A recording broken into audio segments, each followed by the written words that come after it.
সুপ্রিয় দর্শক শ্রোতা মণ্ডলী, আপনি এই মুহূর্তে আমাকে যে যেখান থেকে দেখছেন এবং পরবর্তীতে যে যেখান থেকে দেখবেন, আপনাদের সকলকে জানাই আমি আমার প্রাণ ঢালা অভিনন্দন এবং শুভেচ্ছা। ব্যানার এবং হেডলাইন দেখে আপনারা নিশ্চয়ই বুঝতে পারছেন যে দেশবাসী এবং আওয়ামী লীগ সাবধান। আমি কেন বলছি যে দেশবাসী এবং আওয়ামী লীগ সাবধান? তার কিন্তু কারণ আছে। আপনারা জানেন যে ১২ তারিখে ইন্টারিম গভর্নমেন্ট তথাকথিত একটি নির্বাচনের দিকে যাচ্ছে। যদি আমি এখনো এই মুহূর্তেও বলছি আপনাদেরকে নির্বাচন হবে না। দেশে একটা অরাজক পরিস্থিতি তৈরি হবে।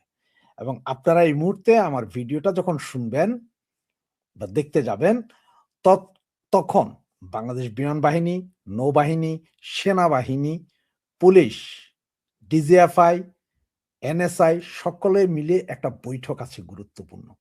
আর এদিকে আপনারা সকলেই জানেন যে গতকাল আমাদের পাম্পাস উপদেষ্টা স্বরাষ্ট্র উনি বলেছেন যে প্রচুর পরিমাণের সৈন্য পাঠাতে হবে বর্ডারের কাছে।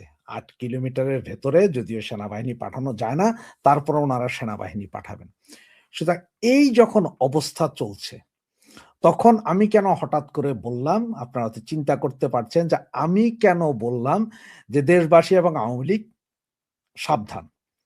আমি আজকে আপনাদেরকে ৬৪ টি জেলার জেলা পুলিশ সুপারদের বিবরণ দিব।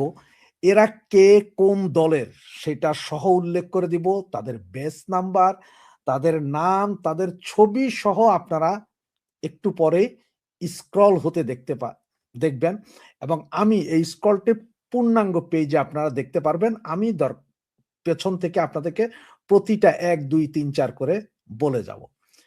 এখানে যে অবস্থা যেটা সেটাতে হচ্ছে যে আপনার ৩৪ জনের মতন যে পুলিশ সুপার আছে এরা বিএনপির এবং ৩০ জন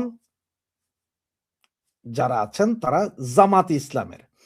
এর মধ্যে অবশ্য ৩০ জন কেন বললাম? এর মধ্যে ২, ৪, ৫ জন যাদেরকে দেখবেন আপনারা যে সঠিক পাওয়া যায়নি, এগুলো সব কিন্তু আসলে জামাতের। এরা নাম মানে এদের পরিচয় প্রকাশ করেন, এরা গুপ্ত। আর জামাত অলওয়েজ গুপ্ত থাকতে বিশ্বাস করে, এটা আপনারা সকলেই জানেন। তো সাবধান হওয়ার এই কারণ যে এই পুলিশ সুপার জামাতের যেসব পুলিশ সুপার আছে, বিএনপির যেসব পুলিশ সুপাররা আছে, তারা কিন্তু অ্যাকশন করবে কিন্তু আগামী ৩-৪ দিন আওয়ামী লীগের উপরে।